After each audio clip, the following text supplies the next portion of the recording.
उदयपुर में कांग्रेस का चिंतन शिविर चल रहा है, लेकिन आज उसका आखिरी दिन है। छत्तीसगढ़ के सीएम भूपेश बघेल भी इस चिंतन शिविर में शामिल होने के लिए गए हुए हैं। आपको बताएं कि एमपी के पूर्व सीएम कमलनाथ भी इस चिंतन शिविर में मौजूद। तो छत्तीसगढ़ के सीएम भूपेश बघेल भी चिंतन शिविर में शामिल हैं, लेकिन आज इस चिंतन शिविर का आखिरी दिन है, अंतिम दिन है और समापन भाषण के साथ इसको समाप्त किया जाएगा। राहुल गांधी समापन भाषण आज के दिन देंगे।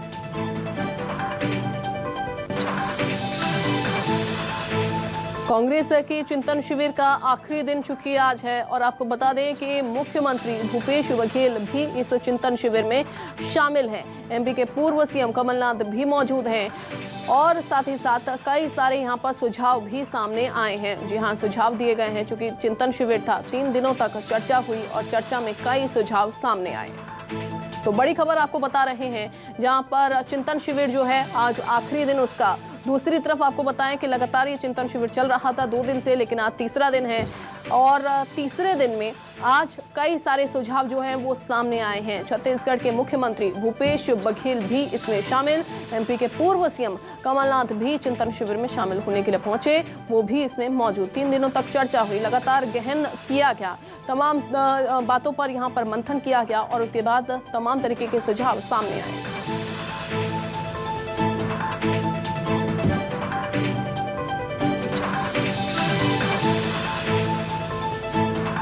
तो पार्टी को किस तरीके से मजबूत करना है, किस तरीके से जमीन पर कार्यकर्ता उतरेंगे, किस तरीके से काम आगे किया जाना है, रणनीति किस तरीके से बनाई जानी है, इसको लेकर भी चिंतन किया गया है। क्योंकि आगामी यहाँ पर विधानसभा चुनाव भी हैं गुजरात में और वहीं दूसरी तरफ 2024 में लोकसभा चुनाव भी हैं और उसको लेकर कांग्रेस भी पूरी तरीके से तैयार है।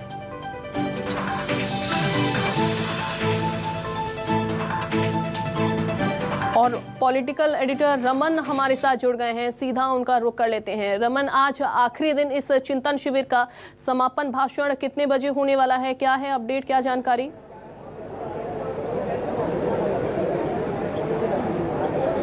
देखिए, समापन भाषण 3 बजे राहुल गांधी संबोधित करेंगे चिंतन शिविर को और 4 बजे के आसपास सोनिया गांधी का क्लोजिंग रिमार्क्स होगा।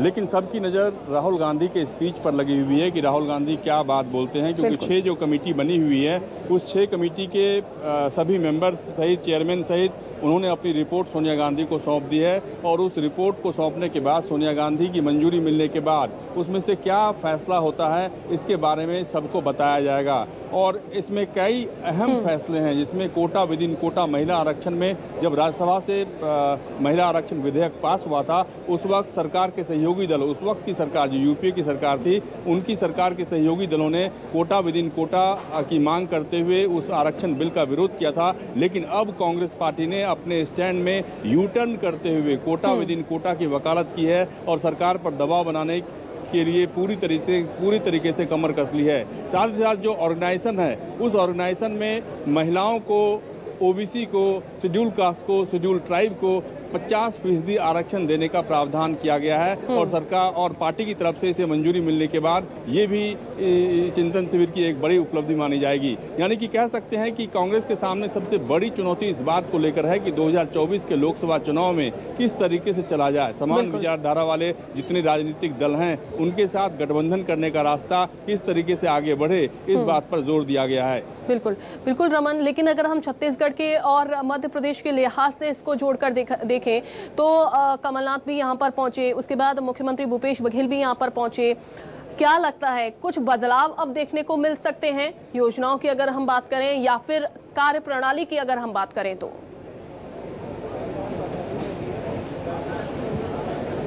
देखिए, एक बहुत दिलचस्प खबर है कि कमलनाथ ने एक प्रेजेंटेशन दिया कल और उस प्रेजेंटेशन में ये कहा गया कि जब तक हम ईवीएम के जरिए चुनाव कराते रहेंगे तब तक लोकसभा का चुनाव जीतना संभव नहीं है। उन्होंने डाटा के जरिए ये साबित करने की कोशिश की किस तरीके से डाटा को मैनिपुलेट करती है बीजेपी और बीजेपी लगातार ईवीएम का दुरुपयोग करके चुनाव जीतती रही है। और विधानसभा चुनाव का जहां तक सवाल है तो कई राज्यों में जैसे मध्य प्रदेश में, राजस्थान में, छत्तीसगढ़ में हमारी सरकार जब बनी तो ये नरेंद्र मोदी की एक रणनीति होती है कि कुछ विधानसभाओं में विपक्ष की सरकार बने, लेकिन लोकसभा में जहां तक चुनाव की बात है, लोकसभा की जहां तक बात है, उसमें जब तक बैलेट पेपर से चुनाव नहीं होगा तब तक ये हम सरकार बना नहीं पाएंगे। और इसके लिए हमें नरेंद्र मोदी को हराना होगा और उसके बाद ये तय करना पड़ेगा, इंश्योर करना पड़ेगा कि बैलेट पेपर से ही चुनाव हो।